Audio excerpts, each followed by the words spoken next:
Hello friends, आज के इस वीडियो में हम वैक्यूम प्रेशर के बारे में जानेंगे कि वैक्यूम प्रेशर को किस तरीके से मेज़र किया जाता है या उसको किन मेथड्स के द्वारा मेज़र किया जाता है। जो वैक्यूम प्रेशर होता है वो एटमॉस्फेरिक प्रेशर के भी बिलो प्रेशर होता है, उसे हम बोलते हैं। वह एटमॉस्फेरिक प्रेशर से भी कम जो प्रेशर होगा उसे हम वैक्यूम प्रेशर बोलते हैं। तो इंडस्ट्रीज़ में क्या होता है, जो हमारा हाई प्रेशर होता है उसको तो हम आसानी से मेज़र कर सकते हैं, या कहीं पर भी हमें प्रेशर मेज़र करना है, अगर वहाँ प्रेशर हाई प्रेशर है या मीडियम हाई प्रेशर है तो उस प्रेशर को हम आसानी से मेज़र कर सकते हैं। लेकिन उसके कंपैरिजन में अगर वैक्यूम प्रेशर है या काफ़ी ज़्यादा लो प्रेशर है तो उसको मेज़र करना हमारे लिए एक चैलेंजिंग टास्क होता है। तो उसके लिए वहाँ पर हमें उसकी जिस इंस्ट्रूमेंट से मेज़र कर रहे हैं उसकी सेंसिटिविटी ज़्यादा होनी चाहिए या उसकी सेंसिटिविटी हाई होना चाहिए। उसी इंस्ट्रूमेंट की हेल्प से हम वैक्यूम प्रेशर को मेज़र कर सकते हैं। तो उसकी कुछ मेथड्स हैं, इन मेथड्स के द्वारा हम वैक्यूम प्रेशर को मेज़र कर सकते हैं। ये जो हमारी मेथड है, ये थर्ड मेथड है, pressure measurement by measuring vacuum. Measuring vacuum के द्वारा हम प्रेशर को कैसे मेज़र करेंगे। इससे पहले जो हमारी दो मेथड थी, एक लिक्विड फिल सिस्टम, सेकंड जिसमें हम मैनोमेट्रिक फ्लूइड का यूज़ करते थे मैनोमीटर्स के अंदर। इसके बाद हमारी सेकंड मेथड थी हमारी इलास्टिक सेंसिंग एलिमेंट या ट्रांसड्यूसर वाली। तो उसकी हेल्प से उसमें हम क्या करते थे, इलास्टिक मटेरियल की एक ट्यूब होती थी, अब वो अलग अलग टाइप की होती थी, हेलिकल, सी टाइप या फिर स्पाइरल टाइप। तो उनके अकॉर्डिंग हम उसका प्रेशर मेज़रमेंट करते थे। ये जो हमारी है, इसके अंदर हम वैक्यूम को मेज़र करेंगे।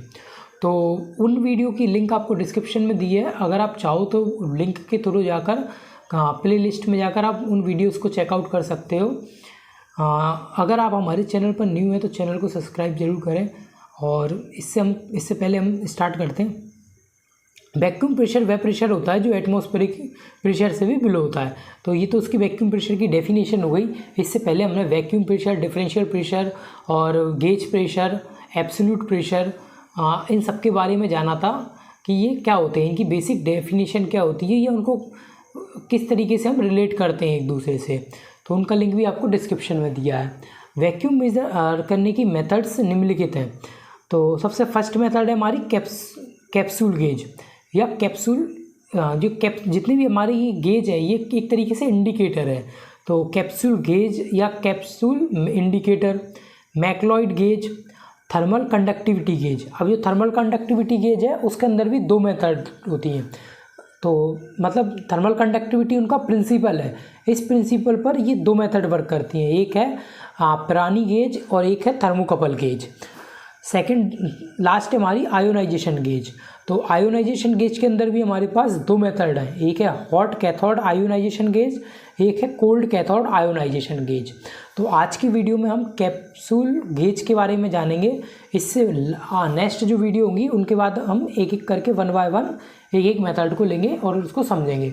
तो फर्स्ट है हमारी कैप्सूल गेज। तो कैप्सूल गेज जो हमारी है ये कैप्सूल जो होता है वो बेलोज और बर्डन ट्यूब की कंपैरिजन में काफ़ी ज़्यादा सेंसिटिव होता है। तो ये है कैप्सूल गेज। कैप्सूल गेज या हम ये बोले कैप्सूल क्या होता है कि जब इससे पहले हमने देखी थी डायफ्राम मेथड या डायफ्राम गेज। तो उसके अंदर क्या था, एक डायफ्राम होती थी। अब वो डायफ्राम अलग अलग शेप की हो सकती थी। अभी हमने यहाँ पर फ्लैट टाइप डायफ्राम को लिया है। कोई भी दो डायफ्राम है उनको एक दूसरे से बेल्ड करके या जॉइंट करके कैप्सूल बनाया जाता है। अब क्या होगा, जब एक डायफ्राम है, जब हम एक डायफ्राम पर अगर प्रेशर को अप्लाई कर रहे हैं तो उसके कारण क्या होगा, ये कर्व होगी और ये हमें क्या प्रोवाइड कराएगी, डिफ्लेक्शन के फॉर्म में हमें आउटपुट देगी। अब मान के चलते हैं हमने यहाँ पे इससे P फोर्स लगाया तो हमें यहाँ पे X डिफ्लेक्शन मिला। अब वैसे ही अगर हम यहाँ पर P फोर्स को अप्लाई करते हैं उसी P प्रेशर को अप्लाई करते हैं किसमें, कैप्सूल के अंदर, तो क्या हुआ, इसके कारण हमें एक X डिफ्लेक्शन मिलेगा, एक इसके कारण X डिफ्लेक्शन मिलेगा। तो ये क्या होगा, दोनों ऐड हो जाएंगे तो हमें यहाँ पर इसका 2X डिफ्लेक्शन मिलेगा as compare to diaphragm gauge. तो मतलब इसकी सेंसिटिविटी उस टाइम पर इंक्रीज़ हो जाएगी। तो इसकी सेंसिटिविटी बेलोस बर्डन ट्यूब्स की कंपैरिजन में काफ़ी ज़्यादा होती है। अब जो हमारी बर्डन ट्यूब पढ़ी थी हमने, बर्डन ट्यूब में जो हमारी सी टाइप बर्डन ट्यूब थी, स्पायरल थी और हेलिकल थी, इन सब की हेल्प से हम हाई प्रेशर को भी मेज़र कर सकते थे। पर अभी हम किसकी बात कर रहे हैं? लो प्रेशर की। तो लो प्रेशर की अगर हम लो प्रेशर की टर्म में देखें तो बर्डन ट्यूब बेलोस की कंपैरिजन में भी जो कैप्सूल है वो ज़्यादा सेंसिटिव होता है। इसका यूज़ लो प्रेशर को मेज़र करने के लिए किया जाता है। इसकी प्रेशर रेंज 1 ATM या 1000 मिलीबार से 0.5 मिलीबार तक होती है और इसकी एक्यूरेसी ±0.1% से 1%, फुल स्केल 1% होती है उसकी। तो ये इसकी एक्यूरेसी हो गई और इसकी डेफिनेशन हो गई। ये फिगर है इसका। कोई भी कैप्सूल गेज है, इस गेज के अंदर क्या है? ये एक इनक्लोज चैम्बर है। इनक्लोज चैम्बर या एयर क्लोज चैम्बर बोल सकते हैं हम इन्हें।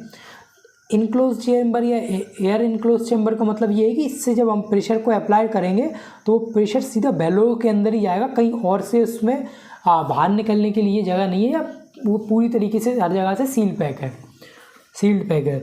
तो जैसे ही हम यहाँ इसका जो एक एंड है, इस एंड से हम यहाँ पर प्रेशर को अप्लाई करते हैं। ये जो गेज ये कैप्सूल है, इस कैप्सूल पर हमें प्रेशर देते हैं। तो प्रेशर जैसे ही इस कैप्सूल पर आता है तो कैप्सूल में क्या होता है? एक्सपांशन एंड कॉन्ट्रैक्शन या एक्सपांड एंड कॉन्ट्रैक्शन। तो ये इसी प्रिंसिपल पर ये भी वर्क करता है। जो हमारा क्या बोलते हैं, अदर जो हमारे गेज थे वो भी इस प्रिंसिपल पर वर्क कर रहे थे और ये भी उसी प्रिंसिपल को फॉलो कर रहा है। तो उसके कारण हमें क्या होता है? यहाँ पर एक डिफ्लेक्शन मिलता है। ये पायलट है, इस पायलट पर या पाइवोट पर यहाँ पर एक हम गेयरिंग सिस्टम, जो हमने अभी गेज टाइप की मेथड देखी थी डायफ्राम गेज वाली, तो उसके अंदर यहाँ पर क्या किया था हमने? यहाँ पर हमने पॉइंटर की हेल्प से, गेयरिंग सिस्टम की हेल्प से एक पॉइंटर को कनेक्ट किया था, जिसकी हेल्प से हमें यहाँ पर आउटपुट मिल रहा था। तो यहाँ पर उसका एक पॉइंटर कनेक्ट कर देंगे गेयरिंग सिस्टम की हेल्प से, और इस स्केल की पर हम एक कैलिब्रेटेड स्केल होगी जो कि प्रेशर की टर्म में कैलिब्रेट होगी, उसकी हेल्प से हम यहाँ पर रीडिंग ले लेंगे। तो इस तरीके से हम इससे मेज़र करते हैं। तो सबसे पहले हम इसकी कंस्ट्रक्शन देखेंगे। इसमें दो डायफ्राम को बेल्ट और जॉइंट करके एक बेलो फॉर्म किया जाता है, जिस कारण इसकी सेंसिटिविटी इंक्रीज़ हो जाती है। ये कैप्सूल एक एनक्लोज चैम्बर के अंदर होता है, जिसके एक एंड से अननोन प्रेशर को एंटर कराया जाता है तथा दूसरी साइड से पाइवोट से पॉइंटर स्केल अरेंजमेंट होता है, जिसकी हेल्प से हमें आउटपुट मिलता है। तो ये इसकी कंस्ट्रक्शन हो गई। ये बिल्कुल सिंपल या बेसिक सी मेथड है। इसके बाद नेक्स्ट है इसका वर्किंग प्रिंसिपल। तो ये एक्सपांशन एंड कॉन्ट्रैक्शन के प्रिंसिपल पर वर्क करता है।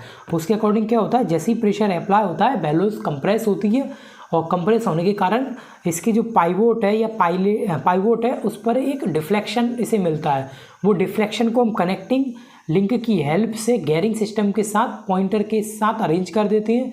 ये पॉइंटर स्केल पर के साथ कैलिब्रेटेड स्केल के साथ अरेंज रहता है, जिसकी हेल्प से हमें रीडिंग मिल जाती है। और इसका नेक्स्ट है इसकी वर्किंग। तो जिस भी प्रेशर का हमें अननोन प्रेशर का हमें मेजरमेंट करना होता है, उसे इसके ओपन एंड से अप्लाई किया जाता है। उस अप्लाइड प्रेशर के कारण इस बेलोस में एक्सपांशन होता है, कंप्रेशन होता है, एक्सपेंशन होता है। वैल्यूज के अंदर एक्सपांशन होता है। एक्सपांशन जैसे ही होगा तो ये क्या होगा? इससे जो हमारी पाइवोट है, पाइवोट पर हमें एक डिफ्लेक्शन मिलेगा। वो डिफ्लेक्शन को हम आगे फर्दर गेयरिंग सिस्टम के साथ कनेक्ट करेंगे और हमें स्केल की हेल्प से रीडिंग मिल जाएगी। तो ये हमारी क्या हो जाएगी? Capsule gauge method. इसके बाद इसकी एप्लीकेशन और एडवांटेज डिसएडवांटेजेस हैं। ये एप्लीकेशन एडवांटेजेस डिसएडवांटेजेस है। इससे पहले जो मैंने अभी वर्किंग बताई उसको आप यहाँ से भी नोट कर सकते हैं, मैंने जो एक्सप्लेन किया उसके अकॉर्डिंग भी लिख सकते हैं। तो फर्स्ट हम इसकी एप्लीकेशन देखेंगे। They are used in low pressure application और वैक्यूम प्रेशर। हम इसका लो प्रेशर या वेरी लो प्रेशर और वैक्यूम प्रेशर को मेज़र करने के लिए हम इसका यूज़ करते हैं। नेक्स्ट इसके एडवांटेजेस। फर्स्ट है लो रेंज विथ हाई एक्यूरेसी। इसकी एक्यूरेसी हाई होती है और इसकी हम लो रेंज के लिए करते हैं। Compact design, avoid use to bulky manometers. जो मैनोमीटर्स होते हैं उनकी हेल्प से भी हम वेरी लो प्रेशर को मेज़र कर सकते हैं। अब क्या होता है कि जो मैनोमीटर है वो साइज़ में बल्कि होते हैं, भारी होते हैं, क्योंकि उसके अंदर हम ग्लास ट्यूब का यूज़ कर रहे हैं, उनके साथ स्केल अरेंजमेंट है, उनके साथ साथ क्या होता है उसके अंदर मैनोमेट्रिक फ्लूइड भी भरा होता है। तो उनमें क्या होता है, उनके टूटने का, ग्लास ब्रेक होने का भी वहाँ पर खतरा होता है। तो उन सब जितने भी रीज़न है उनको अवॉइड करता है, और उसकी कंपैरिजन में इसकी जो डिज़ाइन है वो कॉम्पैक्ट होती है, और उनकी कंपैरिजन में ये लाइट वेट भी होते हैं। Well situated for low pressure measurement, ये लो प्रेशर मेजरमेंट के लिए वेल सिचुएटेड होते हैं। Simple in construction and small size, ये कंस्ट्रक्शन में सिंपल होते हैं और स्मॉल साइज़ में अवेलेबल होते हैं। ठीक है, इसके अलावा और भी देख सकते हैं, ये इनकी कंस्ट्रक्शन सिंपल होती है, यूज़र के लिए सिंपल इंटरफेस होता है। तो इसका आता है advantages, disadvantages. The major disadvantage of capsule gauge that their pressure chamber is not self draining, they are not suitable for applications with liquid media.